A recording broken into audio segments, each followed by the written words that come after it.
palabras no son de una lección, de una conferencia, son simplemente unas palabras de saludo que vengo haciendo desde hace más de 30 años. Yo me veía siempre como el portero de esta casa. En esta casa que me tocó levantarla hace ya 50 años. He estado de párroco, pero cuando veo a vosotros, pues me siento portero. Abrir la puerta de la acogida, del cariño entrañable. Porque a la hora de la verdad, yo tengo una mirada para vosotros de hermano, aunque sea mayor en los años, pero hermano, que voy en línea descendente. Ya voy de la ancianidad, voy bajando a la juventud y llegará un tiempo en que seré niño. El ser niño es una cosa muy bonita.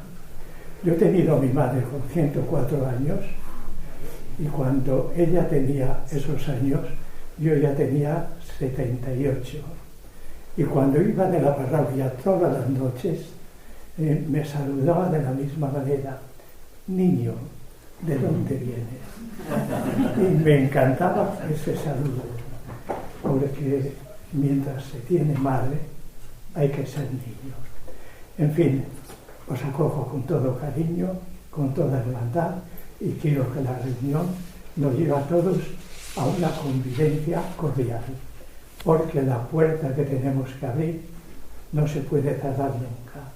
Me refiero a la puerta del corazón.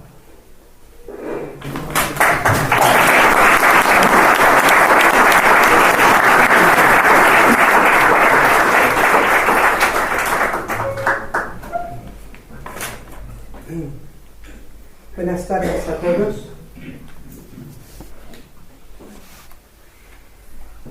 Gracias por acompañarnos en la clausura de este curso de conferencias del Centro de Estudios Judeocristianos en esta sede de la parroquia de San Juan Crisóstomo. Por ello quiero iniciar mi intervención dando las gracias a don Fernando Simón Rueda, párroco de esta comunidad, su amable acogida y su generosa disposición para con nuestro centro. Queremos agradecer también la presencia de las personalidades que hoy nos acompañan.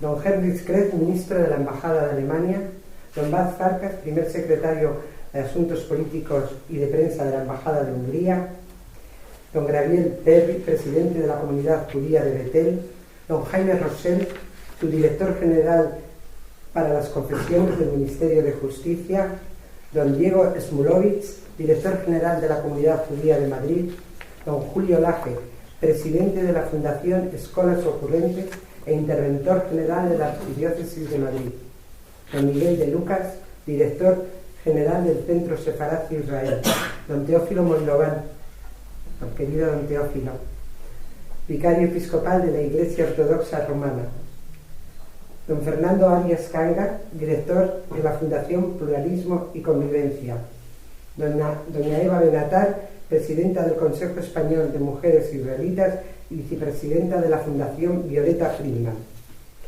don Gabriel Elorriaga, exdiputado del Partido Popular y representante de la compañía ELAL en España y presidente de la Asociación Amigos España-Israel. Amigos todos de la comunidad judía que nos acompañáis, señoras y señores. Un año más os agradecemos a todos poder seguir contando con vuestro afecto y confianza. Cerca de 40 alumnos se han matriculado este año en este curso, a los que se hará entrega esta tarde de los diplomas aquellos que hayan acreditado completado el curso 2015-2016, y además les obsequiará con un alfiler de solapa con el logo de Yad Vashem, que ha sido también el logo del curso que hemos terminado. Curso que ha llevado por título La Shoah y la vida 70 años después. Con ello hemos intentado que este curso los alumnos amplíen su visión de un hecho histórico tan complejo y también acercarnos a los sentimientos y realidades del pueblo judío, antes y después de esa noche oscura que supuso la Shoah en la historia de la civilización. porque la Shoah no solo afectó en una forma incuestionable al pueblo judío, sino que cambió profundamente la forma en que la humanidad se contempla a sí misma. No obstante, hemos intentado no llegar a una conclusión pesimista, puesto que incluso en los momentos más terribles hay un lugar para un atisbo de esperanza. Esperanza que radica fundamentalmente en la libertad intrínseca del ser humano concedida por nuestro Señor y que lleva al hombre a realizar los peores, pero también los más sublimes actos de generosidad. Para su estudio hemos contado con la participación de ilustres profesores. A través de sus ponencias hemos estudiado diferentes aspectos y puntos también de vista controvertidos, como preguntarnos qué supuso que la Shoah tuviera lugar en una sociedad plenamente cristiana, o la posición de España durante la Shoah, las huellas del Holocausto en la conciencia europea actual. También se ha estudiado la posición de la Iglesia antes, durante y después de la Shoah, así también como el proceso de desnazificación de Alemania. Y cuál es la postura también del mundo árabe ante la Shoah. Entre otros, también hemos contado con testimonios de supervivientes y nos hemos afrontado la pregunta de ¿es posible el perdón? Y concluyendo con un análisis muy profundo de las nuevas manifestaciones de antisemitismo. Y para su desarrollo hemos contado con la inestimable colaboración de catedráticos, profesores de la Universidad Complutense, del CSIC, de la Universidad Eclesiástica de San Dámaso, de la Universidad Francisco de Vitoria, de la Universidad Autónoma, del Instituto Ratisbón de Jerusalén, el Instituto Pontificio de Estudios Árabes, etc. Y asimismo han colaborado también en nuestro curso rabinos e intelectuales de la comunidad judía de nuestro centro y, por supuesto, representantes de la Embajada de Israel, de Alemania y de Hungría. La Junta Directiva del Centro quiere agradecerles a todos ustedes el seguimiento que han realizado del presente curso y hacerles saber que su apoyo nos anima a seguir trabajando para que el nivel que hemos alcanzado hasta ahora no decaiga. Entre algunas de las múltiples actividades que el Centro de Estudios Judio-Cristianos se ha realizado este curso, que hoy finaliza, merece ser destacadas las siguientes. En el mes de julio reanudamos, después de una larga pausa, un viaje de estudios a Israel, donde un grupo de 30 alumnos visitaron durante 10 días Jerez, Israel, acompañados por el doctor Elio Paseto, visitando no solo los lugares santos de ambas religiones, sino que también recorrimos los lugares donde se fraguó la historia del pueblo judío. Asimismo, el acto en memoria del Holocausto en el Senado fuimos invitados a encender una vela en recuerdo de los justos de las naciones. Por su parte, la comunidad judía de Madrid, en colaboración con la Asamblea de la Comunidad de Madrid, organizó, como viene siendo tradicional, un acto de conmemoración de la Shoah, donde igualmente fuimos invitados a participar en la ceremonia. El 20 de enero, con motivo de la fiesta de la Congregación de Nuestra Señora de Sion, que tuvo lugar en nuestro centro, donde en otras ocasiones Monseñor nos hizo el honor de presidirlo, se hizo una Eucaristía seguida de un encuentro, como todos los años, entrañable entre todos nuestros amigos y con representantes de las instituciones judías y la presencia del embajador de Israel. El hermano Elio Paseto, superior de los religiosos de Nuestra Señora de Sion, a quien el arzobispado tiene encomendado el carisma y las actividades del centro, vino desde Jerusalén para impartir varias conferencias dentro del programa de nuestro curso. Tengo que decirles que esta mañana también he hablado con Sor Lionel y les manda a todos un gran abrazo, que su cariño esté siempre con todos ustedes. Me ha pedido que se lo hiciera saber. En colaboración con el Centro Sefarad Israel, se organizó la presentación de la historia novelada El olor de la lluvia en los Balcanes, de la autora Jordana Quick, que recrea la vida de una familia sefardita en Sarajevo durante las tumultuosas primeras décadas del siglo XX. Por último, se ha organizado con gran éxito y en un clima de estudio y amistad el viaje de fin de curso, con una visita de 2 días a las ciudades de Salamanca y de Béjar, en la cual fuimos invitados por su director a visitar el Museo Judío de la familia sefardí Melul. Nuestras clases de hebreo continuarán el próximo curso, como ya es tradicional desde hace décadas, a diferentes niveles. Próximamente recibirán ustedes nuestra revista El Olivo del primer semestre, así como la circular trimestral. Y le esperamos a todos ustedes para el próximo curso, que llevará como tema general nuevos desafíos del diálogo judeocristiano en el siglo XXI. Como todos sabemos, el diálogo entre ambas comunidades recomenzó su andadura con la declaración Nostra Aetate tras muchos siglos de desencuentros y de franca hostilidad que desembocaron en trágicas persecuciones del pueblo judío. Nostra Aetate no fue solo una luz que alumbró la nueva senda de la Iglesia en sus relaciones con el judaísmo, sino que constituyó un auténtico punto de inflexión, puesto que desde ese momento la Santa Sede no ha dejado de publicar documentos a través de la Comisión Pontificia para las Relaciones con el Judaísmo, en los que se profundiza en las raíces judías del cristianismo y se establecen los parámetros que han de regir esas relaciones en cuanto a la perspectiva católica se refiere. El último ejemplo de esta emisión de documentos ha sido el titulado Los dones y la llamada de Dios son irrevocables, una reflexión sobre cuestiones teológicas en torno a las relaciones entre católicos y judíos, con motivo del 50 aniversario de Nostra Aetate. Fue publicado el pasado 10 de diciembre. Se trata de un documento fundamental para poder entender hacia dónde se dirige el diálogo judío-cristiano en el siglo XXI. Porque aparte de confirmar todo lo ya dictaminado en documentos pontificios anteriores, desgrana alguna de las consecuencias teológicas de que se deduce este replanteamiento de las relaciones judeo-cristianas. La Santa Sede nos recuerda que para los cristianos profundizar en ese diálogo no solo tiene como fin procurar unas relaciones de buena voluntad, sino que trasciende a todo ello para revelarnos la verdadera esencia de nuestra fe. Y para ello contaremos este año con profesores y catedráticos de patrística, soteriología, exégesis, teología, filosofía y también hebraístas e historiadores y demás académicos que nos ilustrarán en el tema escogido para este curso, que seguirá, como otros años, contando con la concesión de créditos de la Universidad Eclesiástica de San Damaso. No debo terminar mi intervención sin recordar que todo este trabajo no sería posible sin la colaboración de nuestros socios, amigos y de todos mis compañeros de junta. El hermano Elio, que desde Israel no nos deja de su mano, y el apoyo y las oraciones de nuestro querido director don Isaías.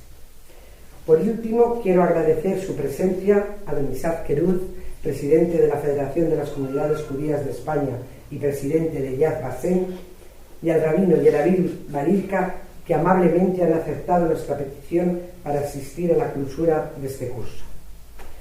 Así como a su excelencia el arzobispo don Carlos Osoro por presidir hoy este acto. En el Centro de Estudios Judeocristianos nos sentimos profundamente agradecidos por el cariño y la sensibilidad que ha demostrado Monseñor a nuestra tarea. Desde su llegada a la diócesis, siempre dispuesto a escucharnos y a prestarnos su ayuda, incluso adelantándose muchas veces a mis peticiones, que a veces por prudencia no me atreví a expresar. En esta tarea que realiza el centro, nada fácil, tengo que decir que nos sentimos completamente comprendidos y queridos por él.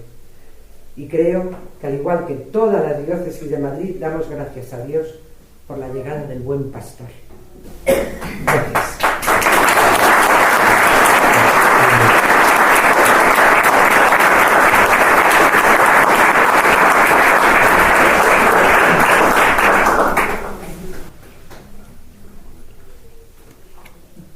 Muchísimas gracias, doña Maite Rodríguez, por sus palabras. Y no sé si todo, con toda plenitud es verdad, pero es verdad que quiero mucho este Centro de Estudios Judeocristianos y tengo un interés especial por ayudarle en la medida en que pueda. Ojalá yo pudiese hacer mucho más de lo que hasta ahora estoy haciendo, como es tener un lugar pues más espacioso y grande para que el centro esté pues donde tiene que estar. Me lo está diciendo el público, monseñor. Lo que se piensa es verdad, hay que decirlo al público también, aunque después no pueda, pero haré lo posible, más tarde o más temprano. Yo quiero presentar, y lo hago con muchísimo gusto, a don Isaac Caro, que ustedes ya le conocen, todos ustedes saben pues quién es él, y por otra parte lo hago con una gran alegría. Él es presidente de la Federación de Comunidades Judías de España y presidente de Yad Vashem, España. Y yo quisiera decirles tres cosas que yo al lado de don Isaac he visto y he comprobado. Por una parte, he encontrado como un hombre de diálogo, y yo creo que lo fundamental es también saber dónde él ha aprendido a realizar ese diálogo, que es con el que más dialoga con nosotros, que es Dios mismo. Y no hay curación de ninguna enfermedad que padezcamos los hombres, por más grave que sea, si es que de verdad somos hombres de diálogo, de ese diálogo aprendido junto a Dios. Yo doy gracias a Dios en estos momentos por haberle conocido, por haber conocido a un hombre también que se sitúa al lado de los demás en todas las circunstancias, que hace verdad, pues,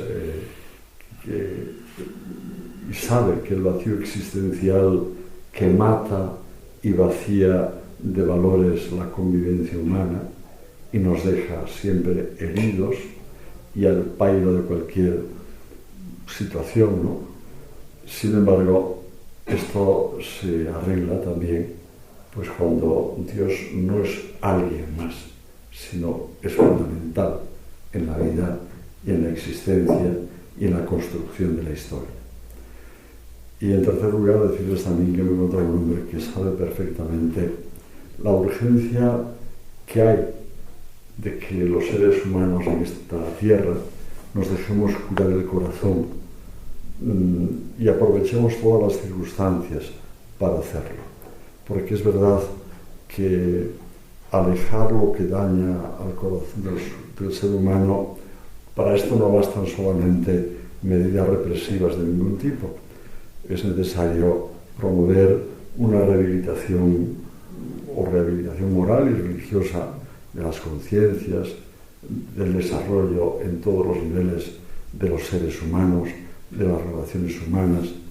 Yo doy gracias a Dios por haberme encontrado con esta persona que es don Isaac Querú, a quien escuchamos ahora con agradecimiento. Muchas gracias.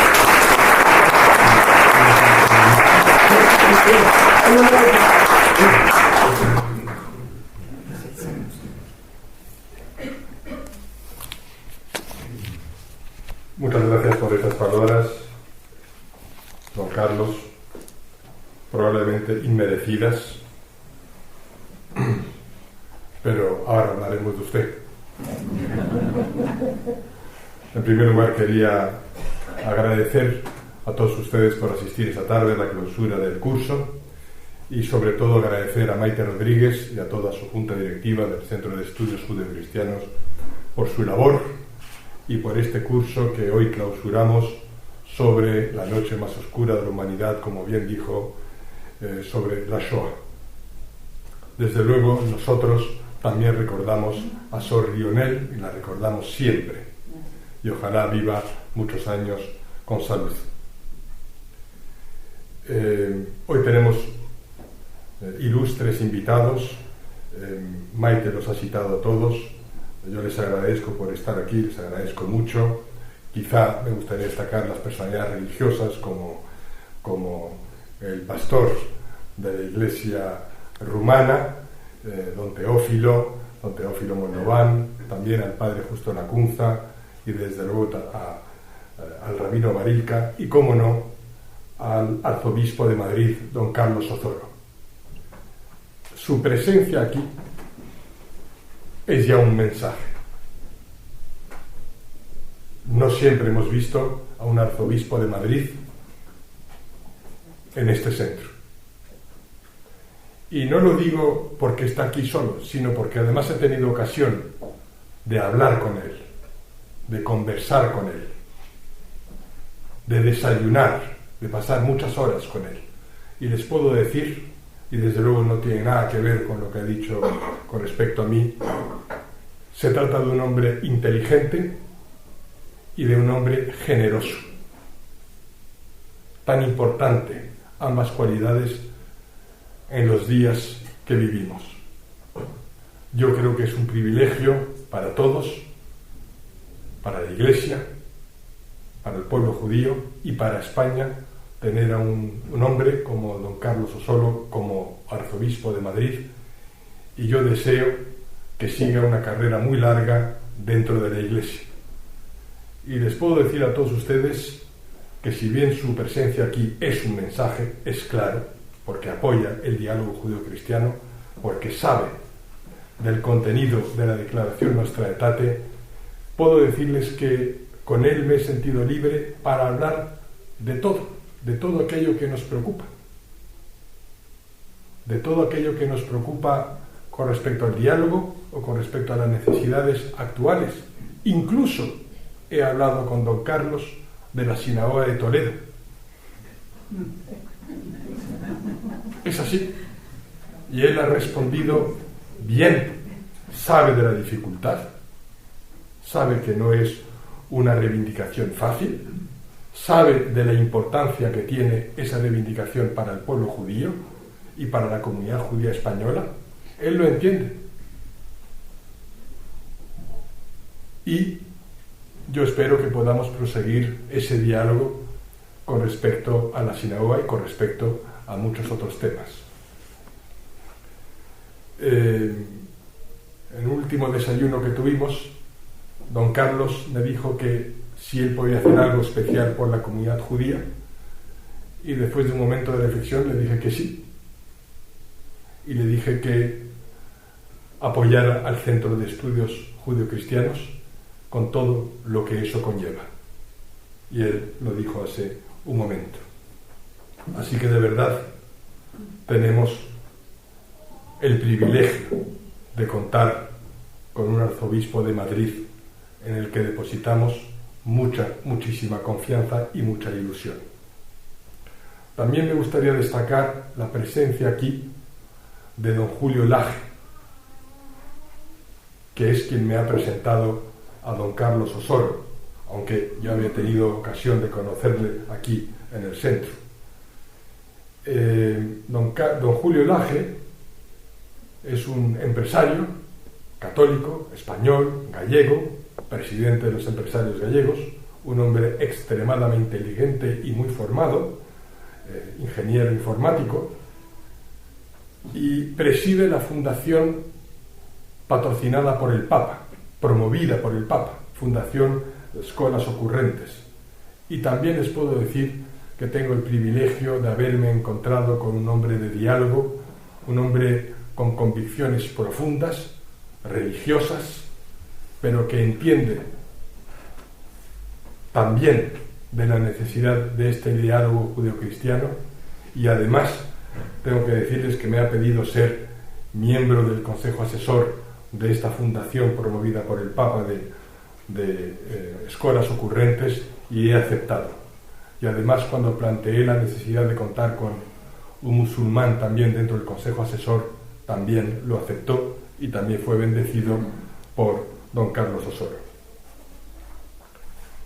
Desde luego, toda clausura de un curso invita a la reflexión, y esta clausura, cuyo curso ha versado sobre la Shoah, invita doblemente a la reflexión. Les tengo que decir antes que el conferenciante hoy es el rabino Barilka, por quien siento un enorme respeto y admiración. y nadie mejor que él para hablar sobre la Shoah. Por eso yo me limitaré a hacer unas reflexiones a petición de Maite Rodríguez.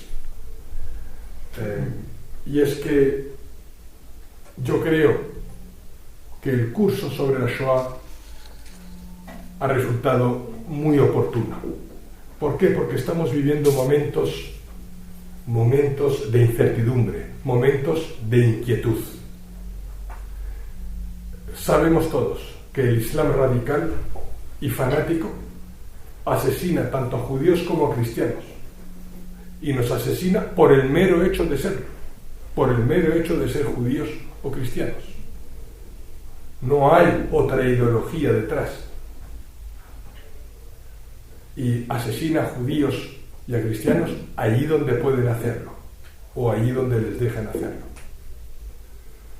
También es verdad que nos hemos enfrentado y nos estamos enfrentando a una crisis social y económica con efectos devastadores, sobre todo para la gente más desfavorecida, donde hay muchas familias, muchos niños que sufren en el mundo entero, y nosotros españoles tenemos el ejemplo en España. Y por desgracia vemos de nuevo surgir movimientos populistas, movimientos radicales, de derecha y de izquierda, aquí en Europa. Hemos visto una última manifestación este domingo aquí en Madrid, y esto es altamente preocupante. También hemos sabido de ese voto en la UNESCO, donde muchos países occidentales, como el nuestro, ha votado una resolución presentada por un montón de estados árabes donde se desvincula el muro de lamentaciones del pueblo judío, o donde se utiliza un vocabulario solo árabe para describir los lugares santos. También seguimos teniendo a la República Islámica de Irán, que hace votos públicamente sin pudor por borrar del mapa al Estado de Israel por ser el Estado de los judíos. Desgraciadamente han pasado 71 años después de la Segunda Guerra Mundial, y tenemos que ver aún en toda Europa, también aquí en España, en Madrid, en Barcelona fundamentalmente, pero también en Melilla, y allí donde haya una sinagoga o un colegio, a unidades especiales de los cuerpos de seguridad del Estado cuidando estos colegios o estas sinagogas, 71 años después de la Segunda Guerra Mundial y de la Shoah. Y también vemos a muchos estados con representación en la ONU demonizar o tratar de deslegitimar al Estado de Israel por ser el Estado de los judíos. Y todo eso que ocurre ahora, ocurre cuando aún, como ha hecho este centro, estamos reflexionando sobre las raíces del odio y de la maldad del hombre, del ser humano, y cómo ese odio y esa maldad han podido provocar esa noche tan oscura a la que se refería Maite en su presentación, cuando muchos hombres y muchas mujeres quisieron matar a Dios. Nos cuesta, nos sigue costando, por más que leamos, que aprendamos y que reflexionemos, nos cuesta mucho comprender, entender esa banalidad del mal, como decía Arendt, o esa indiferencia que aún permanece, esa indiferencia, ese mirar a otro lado, ante la barbarie, ante la infamia, o ante lo que ocurrió durante la Segunda Guerra Mundial, cuando hacemos referencia al genocidio, a la Shoah, ese genocidio perfectamente planificado y ejecutado por hombres formados como nosotros, muchas veces padres de familia,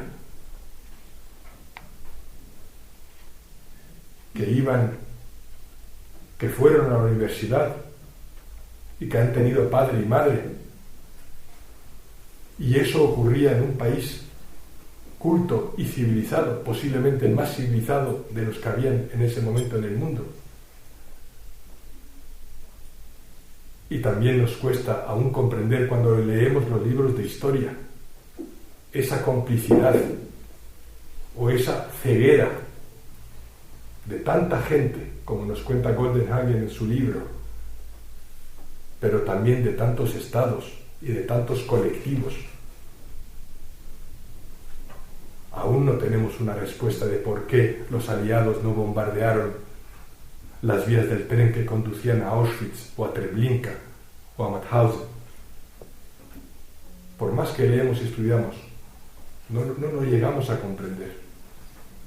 No nos da la mente para eso. Y sin embargo, sí sabemos que todo eso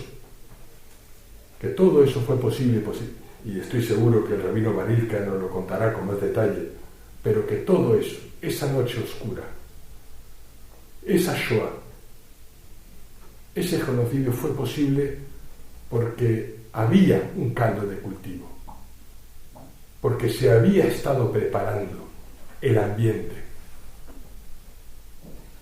porque habían señalado y marcado a los judíos, porque se repitió hasta la saciedad los peores prejuicios y los peores estereotipos acerca del pueblo judío, a nivel colectivo y a nivel individual.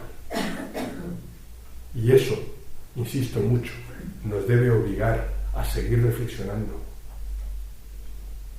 Hicieron del judío el chivo expiatorio. Posiblemente hubieron otros, es verdad, como los gitanos. También mataron a paralíticos o a opositores políticos. Pero el caso del judío fue singular porque mataron al judío por el mero hecho de ser judío.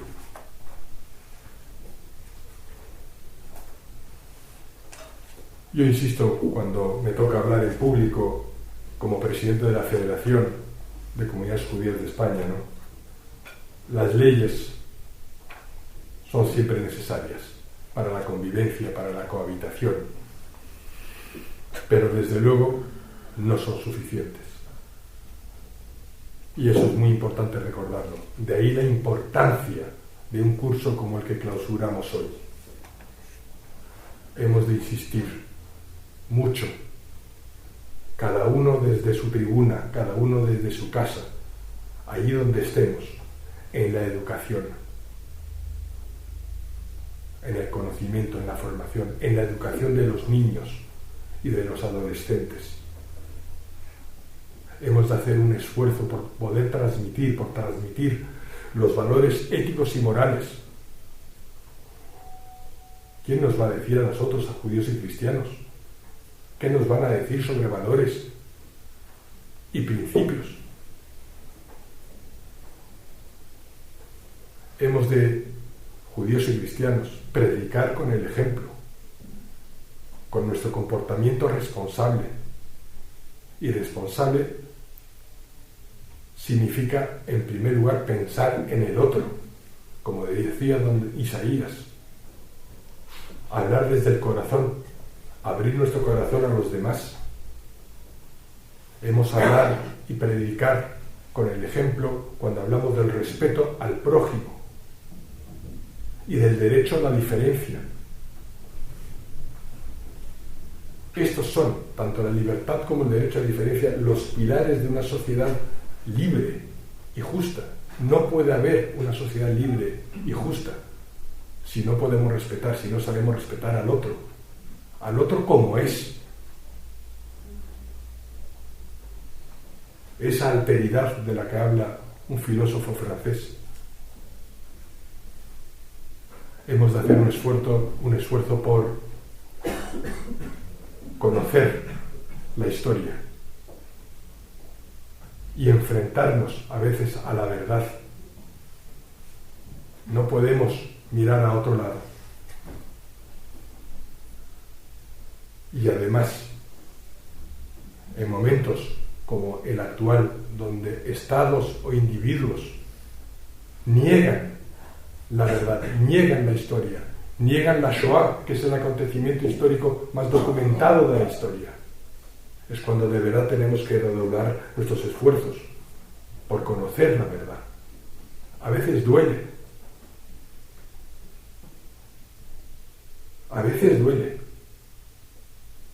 pero eso es así. Las páginas negras de la historia no se pueden arrancar, pero sí podemos corregir y mejorar. Y aprovechando esta tribuna, desde luego, yo les digo, y en presencia aquí del arzobispo de Madrid, judíos y cristianos tenemos que librar esta batalla juntos. No hay duda al respecto. Gracias a Dios, hemos dejado atrás ese periodo de incomprensión y nosotros tenemos un patrimonio ético extremadamente importante del que nos sentimos orgullosos, y cuando decimos nuestro, es de todos, es universal. A veces me preocupa utilizar el nuestro, es de todos, pero nadie nos va a venir a dar lecciones. Y no nos tenemos por qué avergonzar. Y lo tenemos que defender. Y tenemos munición para ello. En este mundo globalizado y hoy en día en permanente conexión, el relativismo ha intentado socavar todos los fundamentos éticos de nuestra sociedad. Y es cuando organizaciones internacionales y líderes políticos a veces prefieren mirar a otro lado. Nosotros no lo debemos permitir. No lo debemos permitir. Judíos y cristianos tenemos que actuar con responsabilidad. Y si acaso nos olvidamos de nuestros valores, nuestros principios, acudamos a la Torá y al Nuevo Testamento.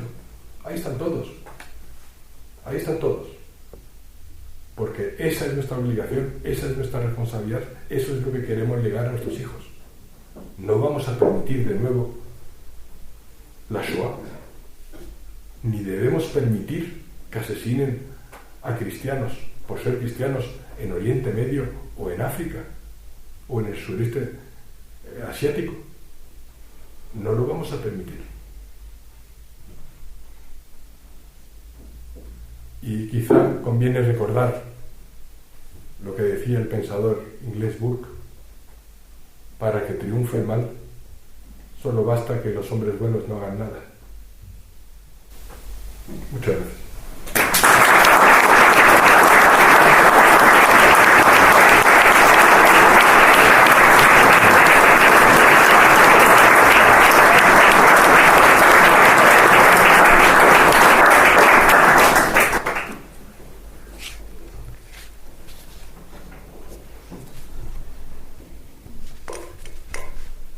Le toca la intervención a el excelentísimo señor don Yaramiel Barilka, rabino. Todos ustedes saben que él es escritor, es rabino, es educador, que nació en Argentina, que reside en Israel y se encuentra en Madrid como rabino del oratorio Rambam de la Comunidad Judía de Madrid. Él estudió Derecho y Ciencias Sociales en Argentina, se graduó de rabino en el Seminario Rabínico de Israel, en Nueva York. Es rabino activo en la organización sionista Zohar, que reúne a más de un centenar de figuras rabínicas de Israel. En la actualidad está investigando sobre sermones de rabinos sefardíes del siglo XVII. Es un honor para el Centro de Estudios Judío-Cristianos que él esté con nosotros aquí esta noche. Le doy la palabra. Muchas gracias. Muchas gracias.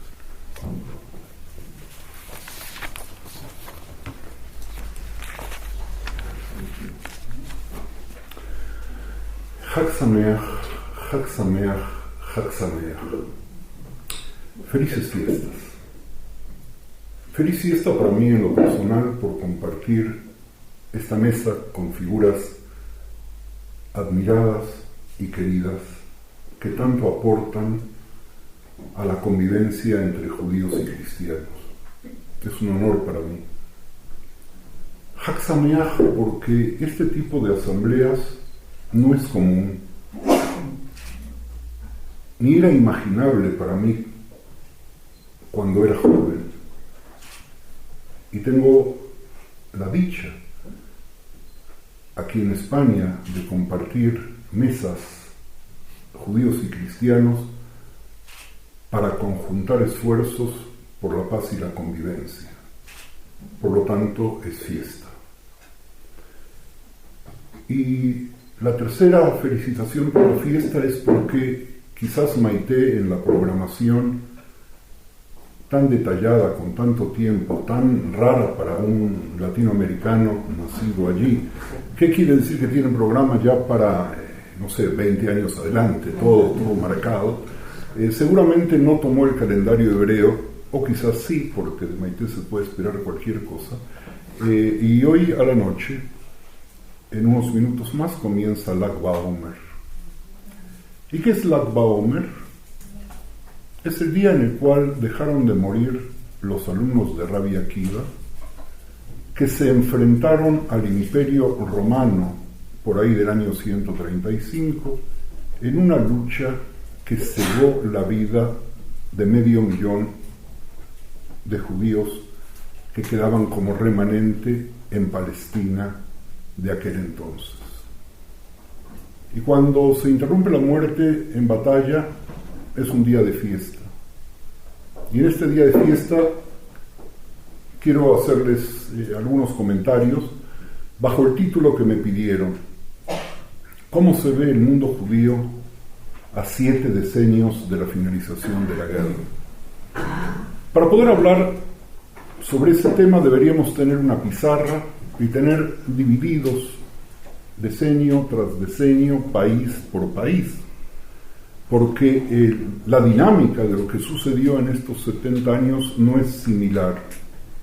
Por lo tanto, no queda otro remedio que simplificar y hacer comentarios generales para poder ver cuáles son los hitos que se han producido, aquellos buenos, aquellos menos buenos, para el pueblo judío sobreviviente de la Shoah.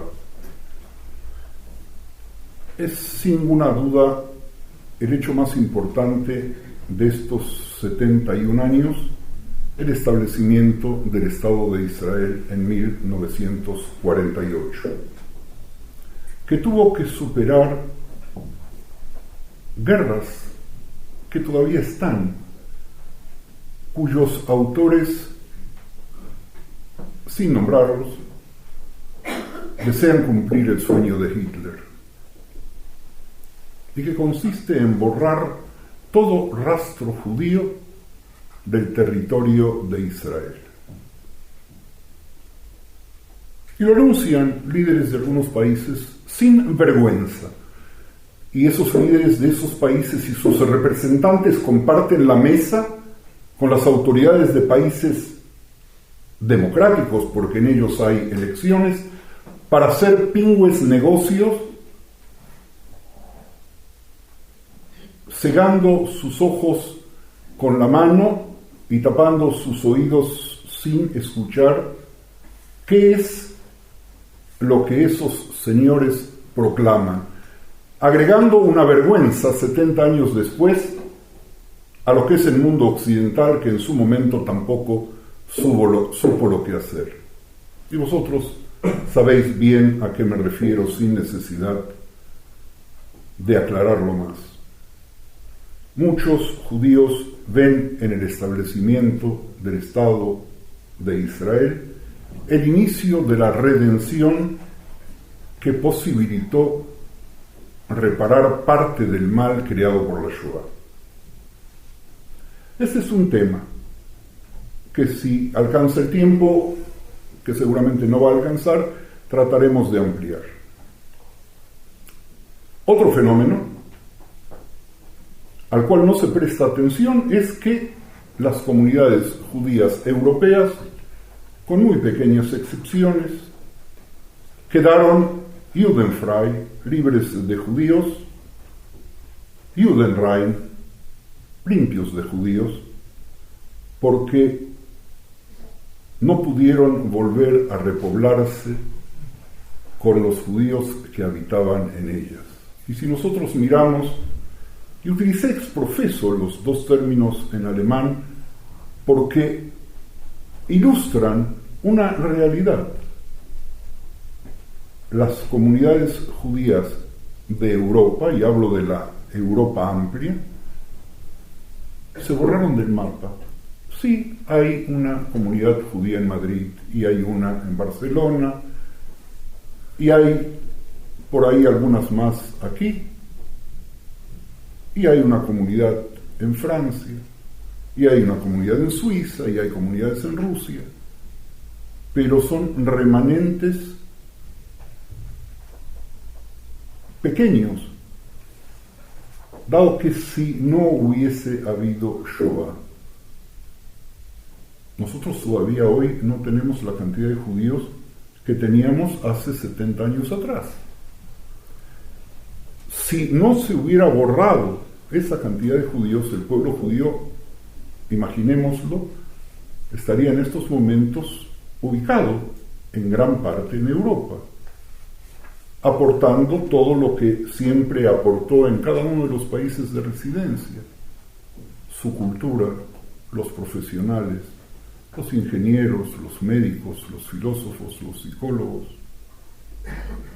Resulta que Europa ha quedado despojada de decenas de premios Nobel que obtienen judíos descendientes de europeos, que si estuviesen aquí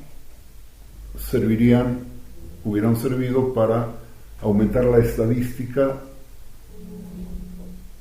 impresionante de estos países en cuanto al desarrollo de la ciencia y la cultura y del desarrollo para la humanidad, pero se perdió irremediablemente, no hay regreso tampoco.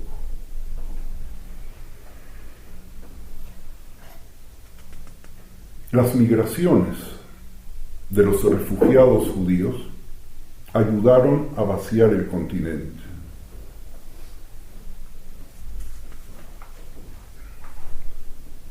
Señores, había un idioma que se llamó Yiddish, que fue creado en el siglo X, es decir, hace 11 siglos.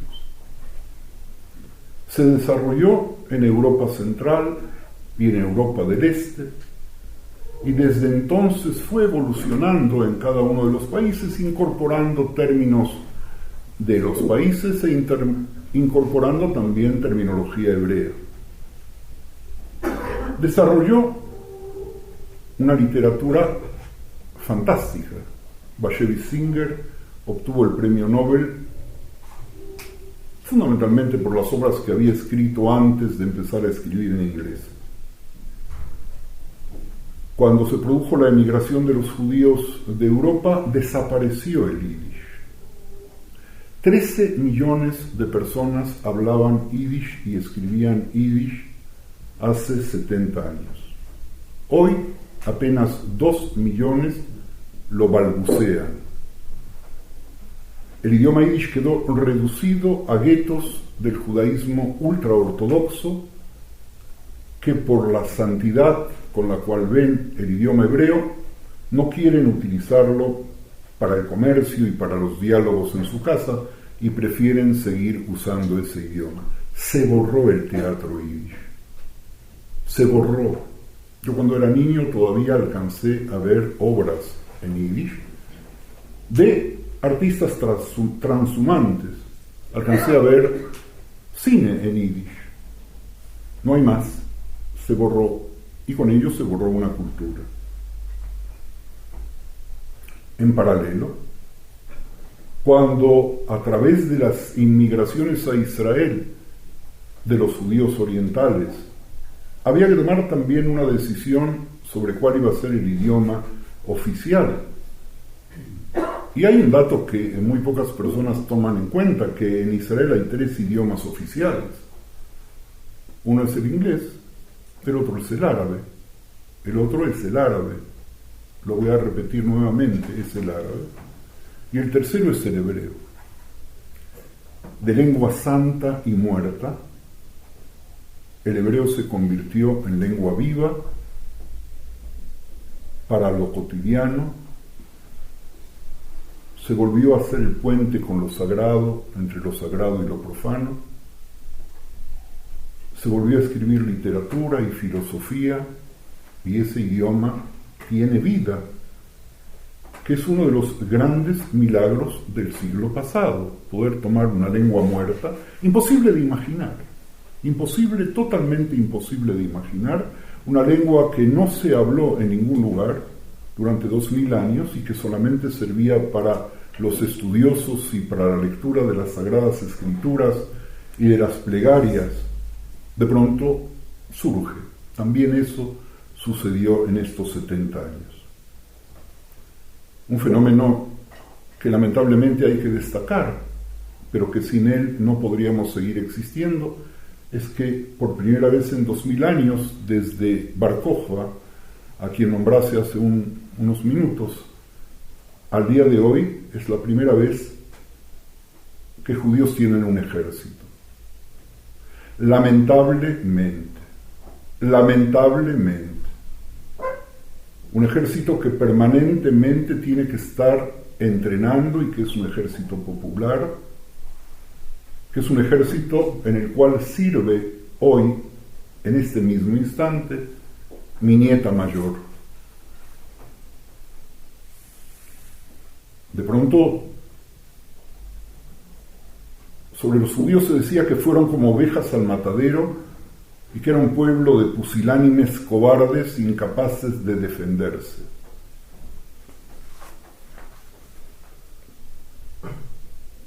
Terrible milagro. Hubiera preferido que viviéramos en la tierra de Israel sin necesidad de ejército, como Costa Rica no necesita de ejército. Vamos a ir avanzando, porque el reloj también se mueve. Vamos a hablar un poco de ideología. En estos 70 años, el sionismo, que nació hace más de 100 años atrás en Europa,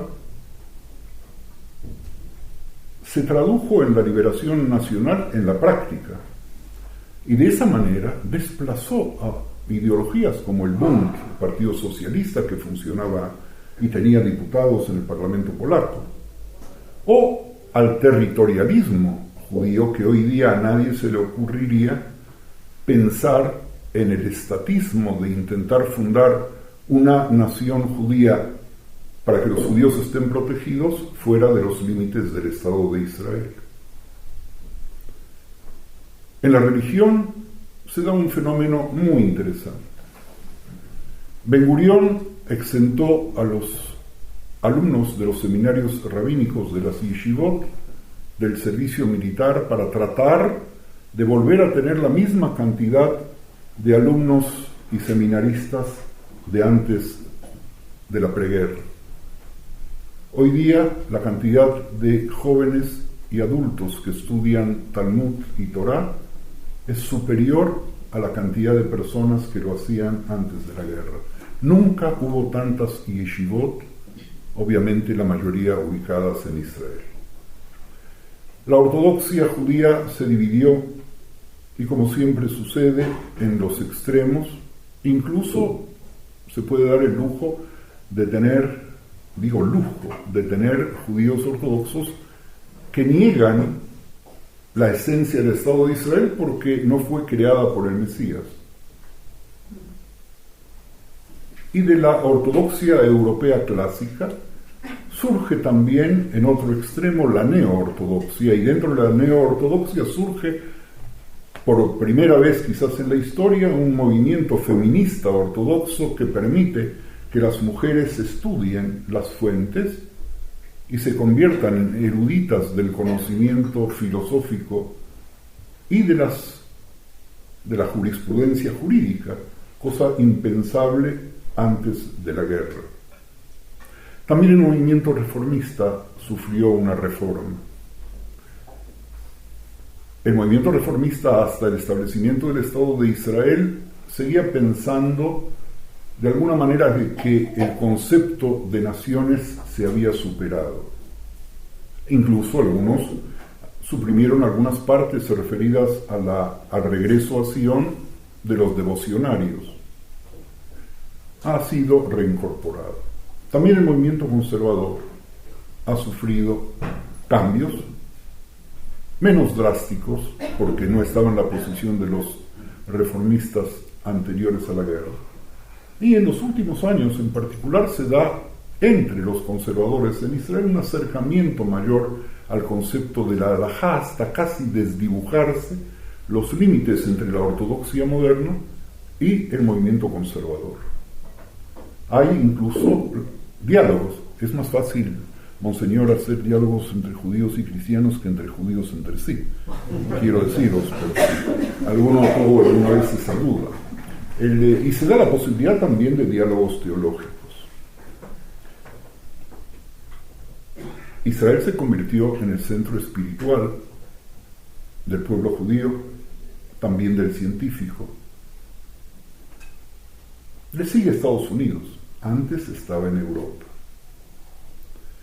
Sin embargo, mis amigos, la fe de los judíos osciló bruscamente entre quienes dejaron la observancia de los principios religiosos, preguntándose una pregunta muy elemental: ¿dónde estuvo Dios en la Shoah? De resultas de esta situación de la Shoah, el judaísmo comenzó a analizar la teología del mal que no aparecía en los tratados escasos de filosofía judía. Y de pronto la paradoja de Epicuro, que todos conocen, es que Dios quiere prevenir el mal, pero no es capaz. Entonces no es omnipotente. Es capaz, pero no desea hacerlo. Entonces es un malévolo. Es capaz y desea hacerlo. Entonces, ¿de dónde surge el mal? Que no es capaz ni desea hacerlo. Entonces, ¿por qué hay que llamarlo Dios?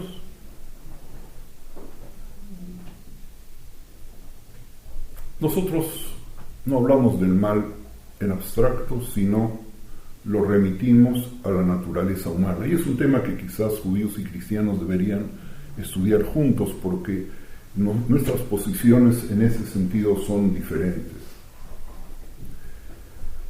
El mal o el bien son solo hechos, no existe un mal latente. De hecho, si se queda en latente, no es mal, porque no se materializa. En consecuencia, para nosotros, hay solamente un mal factual. ¿Qué se debe hacer para enfrentar el mal del mundo? El judaísmo plantea una existencia activa en la cual el hombre debe buscar tikkun haolam, transformar al mundo pasando de la predestinación al arbitrio. La cuestión entonces radica en aceptar desde una postura realista la posibilidad del mal como algo inherente a la existencia humana, para luego poder plantear qué postura se tomará frente a la situación. Un filósofo contemporáneo planteaba que es muy fácil saber quiénes están del lado del bien. Y decía, son los perseguidos por el mal. Lo dijo el presidente de la Federación en sus palabras hace minutos atrás. Hoy, Monseñor, judíos y cristianos compartimos el lado del bien, porque el mal no discrimina entre nosotros. Si tuviéramos algún tipo de duda si estamos del lado bueno, si estamos en el bien, aquellos que nos quieren acabar nos ayudan a entenderlo. Por ello hemos pagado un precio inconmensurable y totalmente desproporcionado.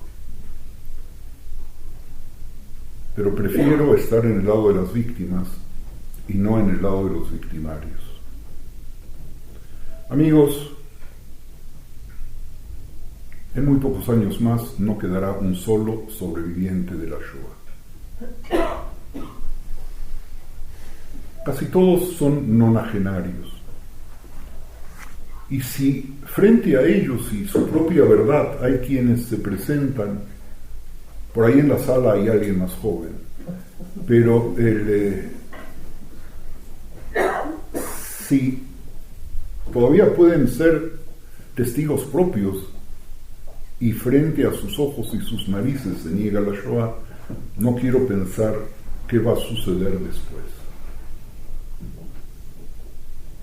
Y voy a terminar.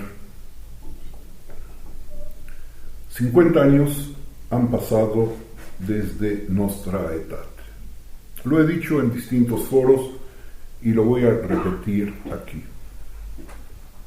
Por un lado, qué hermoso. Y no importa si llegó tarde.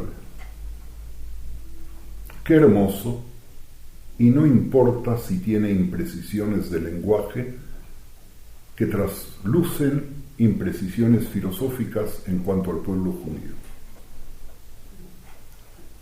Qué bueno, pese a que no se destaca que también Nostra Aetate hace un llamado a la tolerancia a personas que no son judías, porque de pronto pareciese ser de que Nostra Aetate está dedicada únicamente a judíos. No, no es cierto.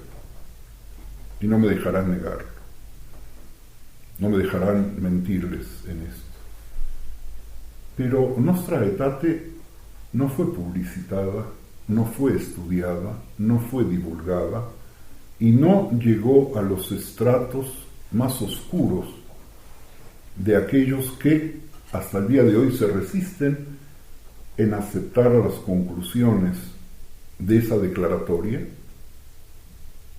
y en definitiva fueron a los destinatarios, porque los sectores esclarecidos de la Iglesia probablemente no necesitaban de la declaración. A los otros no les llegó.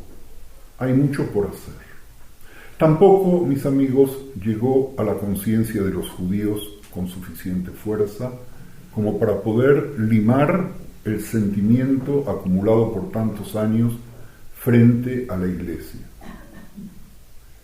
Y nosotros, el pasado 11 de diciembre, apareció un nuevo documento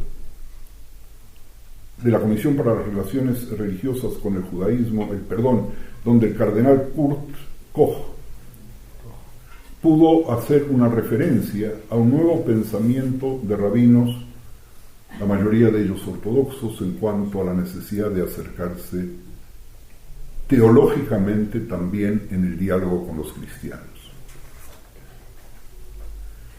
Hacer la voluntad de nuestro Padre en el cielo hacia una asociación entre judíos y cristianos, porque tenemos una misión común, basada en la alianza para perfeccionar el mundo bajo la soberanía del Todopoderoso. Ni judíos, ni cristianos en todas las denominaciones, y Nostra Aetate era exclusivamente católica, es exclusivamente católica, puede llevar a cabo la misión de Dios en este mundo por separado. Hag Sameach, amigos. A 70 años de la Shoah, en Roma, está sentado Francisco, que envía desde allí un mensaje. Hag Sameach, amigos, porque en Jerusalén y en Nueva York y en París y en Buenos Aires y en Madrid hay también rabinos que instan a sus feligreses a modificar su pensamiento frente al otro. No es fiesta porque judíos y cristianos seguimos siendo perseguidos. Es fiesta porque estábamos esperando el momento de estrecharnos la mano y poder ir en búsqueda de Dios con amor. Y no hay búsqueda ni amor a Dios si no hay amor al prójimo. Esta noche es una consagración, una vez más, del modelo de amor que debemos propiciar también afuera de este salón. Muchas gracias.